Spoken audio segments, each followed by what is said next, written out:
അല്ല ഗൈസ്, ശ്രീനിവാസൻ്റെ വിയോഗം ഒരു തീരാത്ത ഒരു നഷ്ടം തന്നെയാണ് ഗൈസ്. അതിലൊരു സംശയമില്ല അല്ലേ. ഇപ്പോൾ ശ്രീനിവാസൻ മരിക്കാനുണ്ടായ കാരണങ്ങൾ, സാഹചര്യം എന്തെല്ലാമായിരുന്നു എന്നൊക്കെ പറഞ്ഞിട്ട് ഓരോരുത്തരിങ്ങനെ വീഡിയോ ചെയ്ത് തുടങ്ങിയിട്ടുണ്ട് ഗൈസ്. അപ്പോൾ എന്തായാലും ശ്രീനിവാസൻ മരിച്ചു പോയത് ഒരു സിനിമാ പ്രേമി എന്ന രീതിയിൽ ഒരു വലിയ നഷ്ടമാണ് എനിക്കുള്ളത് ഗൈസ്.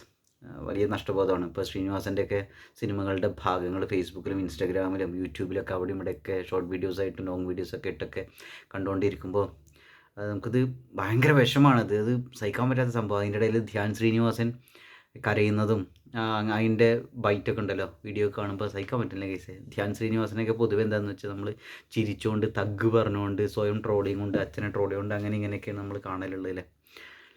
അപ്പോൾ അത് സഹിക്കാൻ പറ്റുന്നില്ല കേസ്. ഇപ്പോൾ ശ്രീനിവാസൻ മരിക്കാനുണ്ടായ സാഹചര്യം, കാരണം എന്താണ് എന്നുള്ളതിനെക്കുറിച്ച് പറയുന്ന ഒരു പ്രധാനപ്പെട്ട കാര്യം എന്താ വെച്ചാൽ പുകവലിയാണ് കേസ്. അതായത് നമുക്കറിയാവുന്നതാണ്, ശ്രീനിവാസൻ ഒരുപാട് സിനിമകൾ എഴുതുകയും തിരക്കഥ സംഭാഷണം ചെയ്തിട്ടുള്ള ഒരാളാണ്. അതേപോലെ തന്നെ അതായത് തിരക്കഥ എഴുതുക എന്നുള്ളതാണ് മൂപ്പര് പ്രധാനമായ സംഗതി ഉണ്ടായിരുന്നു. സിനിമയ്ക്ക് വേണ്ടി ഒരുപാട് സംഭാവന ചെയ്തൊരു മനുഷ്യനാണ് മൂപ്പര്. സംവിധാനം ചെയ്തിട്ടുണ്ട് അല്ലേ. അപ്പോൾ സംഗതി എന്താണെന്ന് വെച്ചിട്ടുണ്ടെങ്കിൽ അഭിനയിച്ചിട്ടുണ്ട് ഒക്കെ ഉണ്ട്. അപ്പോൾ മൂപ്പര് ജീവിക്കാൻ വേണ്ടി സിനിമയിലേക്ക് വന്ന് പിന്നെ സിനിമയുടെ അനിഷേധ്യമായ അവിഭാജ്യ ഘടകമായി മാറിയിട്ടുള്ള ഒരു മനുഷ്യനാണ് മൂപ്പര്. സാധാരണ ലെവലിൽ വന്ന മനുഷ്യനാണ് മൂപ്പര്. പറഞ്ഞിട്ട് 1984 കാലഘട്ടത്തിലൊക്കെ സിനിമയിൽ വന്നിട്ട് അങ്ങനെ ഫ്ലറിഷ് ചെയ്തിട്ടൊന്നുമില്ല. ആ സമയത്ത് കല്യാണം കഴിക്കാൻ വേണ്ടി ഒരു പൈസയൊന്നും ഇല്ലാണ്ട് മമ്മൂട്ടിയിൽ നിന്ന് ഇന്നസെൻറ്റിൽ നിന്നൊക്കെ അവരൊക്കെ കാശ് തന്നിട്ടാണ് മൂപ്പര് രജിസ്റ്റർ മാരേജ് ചെയ്തത്. വിമല ടീച്ചറെ എന്ന് പറയുന്നുണ്ടല്ലേ. അപ്പം അങ്ങനെ ഒരു അന്തരീക്ഷത്തിൽ വന്നൊരു മനുഷ്യനാണ്. അപ്പോൾ അദ്ദേഹം വാടകവീട്ടിലൊക്കെ താമസിച്ചിരുന്നത് പിന്നീട് ഒരു ലെവലിലൊക്കെ ഒരു സ്കൂൾ മാഷാണെന്ന് പറയുന്നുണ്ട്. പിന്നീട് അത് വിട്ടിട്ടാണ് മൂപ്പര് സിനിമയ്ക്ക് വരുന്നത് അല്ലേ. അപ്പോൾ നമുക്കറിയാവുന്നതല്ല, ഒരു കാലഘട്ടത്തിൽ നമ്മൾ ഒരു ടീച്ചർ എന്നുള്ള ജോലിയൊക്കെ വിട്ടിട്ട് വരുമ്പോൾ നാട്ടുകാരുടെ നിന്നൊക്കെ ഭയങ്കര പുച്ഛം പരിഹാസം ഗൈസ്. അതേപോലെ തന്നെ സിനിമ എന്നുള്ളൊരു മേഖലയ്ക്ക് വരുന്ന സമയത്ത് പെട്ടെന്ന് സെറ്റ് ആവണമെന്നൊന്നുമില്ല. ഒരുപാട് കഷ്ടപ്പാടുണ്ടായിരിക്കും. ഇത് എനിക്ക് പേഴ്സണലി പെട്ടെന്ന് കണക്ട് ആവുന്നുണ്ട് ഗൈസ്. കാരണം എന്താ വെച്ചാൽ ഞാനും അധ്യാപകനായിട്ട് 10 കൊല്ലത്തോളം വർക്ക് ചെയ്തുള്ള മനുഷ്യനാണ്. ഞാനും അത് എൻ്റെ സിനിമാ മോഹത്തിൻ്റെ പുറത്തും ഒരു സംരംഭകനാകണം എന്നുള്ള ഒരു ആഗ്രഹത്തിൻ്റെ പുറത്ത് ഒരു യൂട്യൂബർ ആവണം അങ്ങനെയുള്ള കുറച്ച് സ്വന്തമായിട്ട് എന്തെങ്കിലുമൊക്കെ ചെയ്യണം, എഴുത്ത് സീരിയസ് ആയിട്ട് എടുക്കണം എന്നൊക്കെയുള്ള പുറത്ത് ഇറങ്ങി തിരിച്ചിട്ട് മേപ്പിട്ട് നോക്കി നിൽക്കുന്ന ഒരു മനുഷ്യനാണ്. അപ്പോൾ എനിക്കത് പെട്ടെന്ന് വൈബ് മനസ്സിലാവുന്നുണ്ട് കേസ്. അപ്പോൾ ശ്രീനിവാസൻ എന്ന് പറയുന്ന ഒരു പ്രചോദനമാണ് കേസ്. ഇനി എത്ര കാലം കൂടി നരയിക്കേണ്ടി വരുന്നത് ദൈവത്തിനറിയാം. അപ്പോൾ എന്തായാലും എൻ്റെ യൂട്യൂബ് ചാനലൊക്കെ കാണുക ഗൈസ്. എൻ്റെ പുസ്തകം സാധനങ്ങളൊക്കെ എൻ്റെ യൂട്യൂബ് ചാനൽ കാണുമ്പോൾ ഞാൻ അതിൻ്റെ അപ്ഡേറ്റ്സൊക്കെ പറയാം ഗൈസ്. വളരെ വ്യത്യസ്തമായ രീതിയിലുള്ള ഒരു സാധനം കൂടി വരുന്നുണ്ട് സാഹിത്യത്തിൽ ഗൈസ്. അപ്പോൾ അതേപോലെ തന്നെ പക്ഷേ ബുക്ക് ഇറക്കാനൊന്നും പൈസ ഇല്ല കേട്ടോ. അതിൻ്റെ ഒരു കാര്യമുണ്ട്. കയ്യിലാണെങ്കിൽ അതിൻ്റെ പൈസയിൽ അങ്ങനെയൊക്കെ വിഷയങ്ങളുണ്ട്. കയ്യിൽ പൈസ ഇല്ലാണ്ടിരിക്കുന്ന സമയത്ത് വണ്ടി വിൽക്കേണ്ട അവസ്ഥ വന്നു ഗൈസ്. പെട്ടെന്ന് അത്യാവശ്യമായിട്ട് കുറച്ച് പൈസ വേണ്ടി വന്നിരുന്നു. ഇപ്പോൾ കയ്യിൽ കാശൊന്നുമില്ല, വണ്ടി കൊടുക്കേണ്ട അവസ്ഥ വന്നു.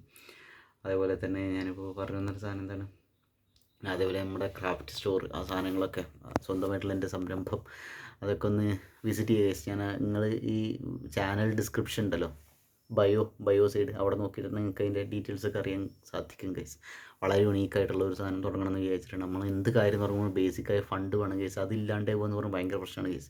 നമ്മൾ ചില സമയത്ത് 1 രൂപ കയ്യിലില്ലാണ്ട്, അതായത് നമ്മൾ ബുദ്ധിമുട്ടുന്ന ഒരവസ്ഥ വരും. അപ്പോൾ ആ സമയത്ത് ഭയങ്കര ടെൻഷൻ, ഭയങ്കര സ്ട്രെസ്സ്, വളരെ നിരാശ. നമ്മുടെ കൂടെ ആരും ഉണ്ടാവില്ല, നമ്മളെ സഹായിക്കുന്ന ചില അടുത്ത കൂട്ടുകാർക്ക് ആഗ്രഹം ഉണ്ടായിരിക്കും, പക്ഷേ അവരെയും കൊണ്ടും സാധിക്കാത്തൊരവസ്ഥയായിരിക്കും. അതേപോലെ തന്നെ ഒരു സപ്പോർട്ടും ഉണ്ടായില്ല, വീട്ടിൽ നിന്നും ഉണ്ടായിരിക്കില്ല, കുടുംബത്തിൽ നിന്നും ഉണ്ടായിരിക്കില്ല, നാട്ടുകാരുടെ ഭാഗത്തുനിന്നും ഒന്നും ഉണ്ടാവില്ല ഗൈസ്. അവരൊക്കെ എന്താ വെച്ചാൽ സക്സസ്ഫുൾ, അതായത് നമുക്കൊരു വീഴ്ച വരുന്ന സമയത്ത് അവർ വിചാരിക്കണം നമ്മൾ എഴുതി തള്ളും, അതോടുകൂടി ആൾ കയ്യിൽ നിന്ന് വിട്ടു എന്നുള്ളൊരു ലെവലിൽ. പക്ഷെ അവരൊക്കെ ആലോചിക്കണം അവരെങ്ങനെ അത് കയറി വരുന്നു നോക്കട്ടെ എന്നുള്ള രീതിയിൽ വിചാരിക്കണവരായിരിക്കും. അവരൊരിക്കലും നമ്മുടെ എയിം എന്താണോ അല്ലെങ്കിൽ അവിടെ എത്തും അങ്ങനെയൊന്നും വിചാരിക്കുന്ന ആളുകളാവില്ല. എങ്ങനെ സപ്പോർട്ട് ചെയ്യും അല്ല. കാരണം അവർക്കും കുറ്റം പറഞ്ഞിട്ട് കാര്യമില്ല. അവർക്ക് അവരുടേതായ ഒരുപാട് ബുദ്ധിമുട്ടുകൾ, പ്രശ്നങ്ങളുണ്ടായിരിക്കും. അവർ നമ്മളെപ്പോലെ ഒരു ലക്ഷ്യം വെച്ചിട്ട് അതിലേക്ക് പോകുന്ന അങ്ങനെയുള്ള ആളുകളാവില്ല. അവർ അന്നത്തെ ജീവിതമായിട്ട് പോകുന്ന ആളുകളായിരിക്കും. അപ്പോൾ അവർക്ക് ഇതൊന്നും വലിയ ഇതായിട്ട് തോന്നില്ല. എനിക്ക് പലപ്പോഴും തോന്നിയുള്ള കാര്യം, നമ്മൾ പഠിക്കുന്ന സമയത്തൊക്കെ സിനിമയെക്കുറിച്ചും സാഹിത്യത്തെക്കുറിച്ചും കലയെക്കുറിച്ചൊക്കെ ഇങ്ങനെ വലിയ രീതിയിൽ സംസാരിച്ചിട്ടുള്ള ആളുകളൊക്കെ ഒരു സ്റ്റേജ് കഴിഞ്ഞിട്ട് അവർക്ക് അത് ഇങ്ങനെ സീരിയസ് ആയിട്ട് ഇങ്ങനെ ഇറങ്ങണം എന്നല്ല പറഞ്ഞെന്നൊക്കെ പറയുന്നത്. ഒരു തരത്തിൽ ഇവരാണ് നമ്മളെ വല്ലാത്ത രീതിയിൽ മോട്ടിവേറ്റ് ചെയ്തിട്ടുള്ളത്, ഇതൊക്കെ ഇങ്ങനെ ചെയ്യണം എന്നൊക്കെ പറഞ്ഞിട്ട്. പക്ഷേ പിന്നീട് എന്ത് സംഭവിച്ചു, ഇവർ നിന്നൊക്കെ മാറി, അല്ലെങ്കിൽ സേഫ് മോഡ് കളിക്കുന്ന തുടങ്ങി. നമ്മൾ രണ്ടും കൽപ്പിച്ച് ചാടുകയും ചെയ്തു. അപ്പോൾ ഇതൊരു കര കാണാണ്ട് നമുക്ക് ഇറങ്ങാനും പറ്റില്ല കേസ്. പക്ഷേ ഞാൻ ഇവിടെ പറഞ്ഞത് ശ്രീനിവാസൻ്റെ കാര്യം കേസ്. അപ്പോൾ ശ്രീനിവാസൻ ഇങ്ങനെ സിനിമയ്ക്ക് വന്നിട്ട് അഭിനയിക്കണം എന്നുള്ളൊരു ലെവലിൽ വന്നതാണെന്ന് മൂപ്പര് പറയുന്നുണ്ട്. ചിലതിൽ അഭിനയിക്കാൻ വേണ്ടി വന്നതല്ല, ഞാൻ എന്തെങ്കിലും ഒരു ജോലിക്ക് വേണ്ടി വന്ന ആളാണെന്നുള്ള ലെവലിലേക്ക് പറയേണ്ട. അവസാനം സത്യൻ അന്തിക്കാടാണ് മൂപ്പരുടെ ഒരു എഴുത്തുകാരൻ എന്നുള്ള ഒരു സ്കില്ല് ഡെവലപ്പ് ചെയ്ത് കൊണ്ടുവരാൻ പ്രേരിപ്പിച്ച് എന്നൊരു സാധനമൊക്കെ പറയുന്നുണ്ട്. മൂപ്പര് ഒരു വർഷം തന്നെ എന്തോ 9 സിനിമകൾക്ക് എന്തോ മൂപ്പര് കഥ തിരക്കഥ ഒക്കെ എഴുതിയിട്ടുണ്ട് എന്ന് പറയുന്നത്. നിങ്ങൾ അവസ്ഥ ഒന്ന് ആലോചിച്ചത്. അപ്പോൾ എന്തായാലും അങ്ങനെയുള്ള ഒരു മനുഷ്യൻ കാശില്ലാത്തൊരവസ്ഥയിലും ഈ സിനിമ ഈ കഥ തിരക്കഥ സംഭാഷണത്തൊക്കെ എഴുതുന്ന അതിൻ്റെ സ്ട്രെയിൻ ഒരു കുടുംബം കൊണ്ടുപോകുന്നുണ്ട്, അതിൻ്റെ ബുദ്ധിമുട്ട്, സാമ്പത്തിക ബുദ്ധിമുട്ട്, ഇതൊക്കെ ഉള്ളതിൻ്റെ ഇടയിൽ ഒരുപാട് സ്ട്രെസ് അനുഭവിച്ചുകൊണ്ടിരിക്കുന്ന മനുഷ്യൻ ഒരുപാട് പുക വലിച്ചിരുന്നു എന്ന് പറയുന്നുണ്ട്. അപ്പോൾ ഇങ്ങനെ സിഗരറ്റ് വലിച്ചിട്ട് മൂപ്പർക്ക് ലങ്സിനെ ബാധിച്ച് കുറേ അസുഖങ്ങളുണ്ടായി. അങ്ങനെയൊക്കെയാണ് ഇതിൽ പറയുന്ന കേസ്. അപ്പോൾ പുകവലി കാരണമാണ് അദ്ദേഹം ഈ ഒരു പ്രായത്തിൽ മരിച്ചതെന്നാണ് പൊതുവാളുകൾ പറയുന്നത്. അവസാനം 2 കിഡ്നി പോകുന്നൊരവസ്ഥ, ഒരു കിഡ്നിക്ക് അങ്ങനെ പ്രശ്നം ഉണ്ടായിട്ട് അവസാനം ഡയാലിസിസിന് ആ ഒരു അവസ്ഥയിൽ മൂപ്പരുണ്ടായി. ഡയാലിസിസിന് പോകുന്ന ഒരു സമയത്താണ് വിമല ടീച്ചറിൻ്റെ മടിയിൽ കിടന്നിട്ട് മരിക്കുക ആണ് സംഭവിച്ച മൂപ്പരുടെ ജീവിതത്തിൽ. അപ്പോൾ പുകവലിച്ചില്ലായിരുന്നെങ്കിൽ, അല്ലെങ്കിൽ ടെൻഷൻ അടിച്ചിരിക്കുന്ന സമയത്ത് പുകവലിച്ചില്ലായിരുന്നെങ്കിൽ ഇനിയും കുറേ കാലം കൂടി ജീവിച്ചിരുന്നേനെ എന്ന് പറയപ്പെടുന്നുണ്ട് ഗൈസ്. അപ്പോൾ എന്തായാലും നമ്മൾ പലപ്പോഴും ഇങ്ങനെ ടെൻഷൻ അടിച്ചിട്ട് പുകവലിയൊക്കെ ഉണ്ടാകുന്ന ഒരവസ്ഥയിലൊക്കെ പലർക്കും സംഭവിക്കുന്നുണ്ട്. അപ്പോൾ ഇതൊരു ഓർമ്മപ്പെടുത്തലാവട്ടെ എന്നാണ് ഗൈസ് വിചാരിക്കുന്നത്. എന്ന് വിചാരിച്ചിട്ട് ശ്രീനിവാസൻ ദുഷ്ടനാണ് അങ്ങനെ ഇല്ലാട്ടോ പറയുന്നത്. ശ്രീനിവാസൻ ഒരു മാതൃക തന്നെയാണ് നമുക്ക് ജീവിക്കാനുള്ള, ഒരു സിനിമ പ്രവർത്തകനാവാനുള്ള, നല്ലൊരു മനുഷ്യനാവാനുള്ള ഒരു മാതൃക, ഒരു പ്രചോദനമാണ് കേസ്. അതിലൊരു സംശയമില്ല. പുകവലിയാണ് അദ്ദേഹത്തെ ഈ ഒരു കോലത്തിലേക്ക് എത്തിച്ച് എന്നൊരു സംഗതിയാണ് പറയപ്പെടുന്നത്. എന്തായാലും ശ്രീനിവാസൻ്റെ നമുക്ക് അങ്ങനെ ഒരു പുകവലി അദ്ദേഹം കാര്യമായി ശീലമായിട്ട് എടുത്തില്ലായിരുന്നെങ്കിൽ ഇനിയും നല്ല സിനിമകൾ അദ്ദേഹത്തിൻ്റെ തൂലിയിൽ നിന്ന് പിറന്നിട്ടുണ്ടായേനെ. ഒരുപാട് നല്ല സിനിമയുടെ ഭാഗമായിട്ട് അഭിനയത്തിലും തിരക്കഥ സംഭാഷണം സംവിധാനത്തിലൊക്കെ അദ്ദേഹം വിരാജിച്ചിരുന്നേനെ എന്ന് നമുക്ക് നിസ്സംശയം പറയാം എന്ന് വിചാരിക്കുന്ന കേസ്. അപ്പോൾ എന്തായാലും ശ്രീനിവാസൻ ഇല്ലാത്ത ഒരു മലയാള സിനിമ എന്ന് പറഞ്ഞിട്ടുണ്ടെങ്കിൽ അത് വളരെ വേദനിപ്പിക്കുന്നതും എന്താ പറയുക, നന്മയുടെ തീവ്രത കുറയുന്നതുമായിരിക്കും എന്നാണ് കേസ് എൻ്റെ ഒരു പേടി. അതാണ്. അപ്പോൾ എന്തായാലും ശ്രീനിവാസൻ്റെ നഷ്ടം മലയാള സിനിമയ്ക്ക് വലിയ നഷ്ടം തന്നെയാണ് കേസ്.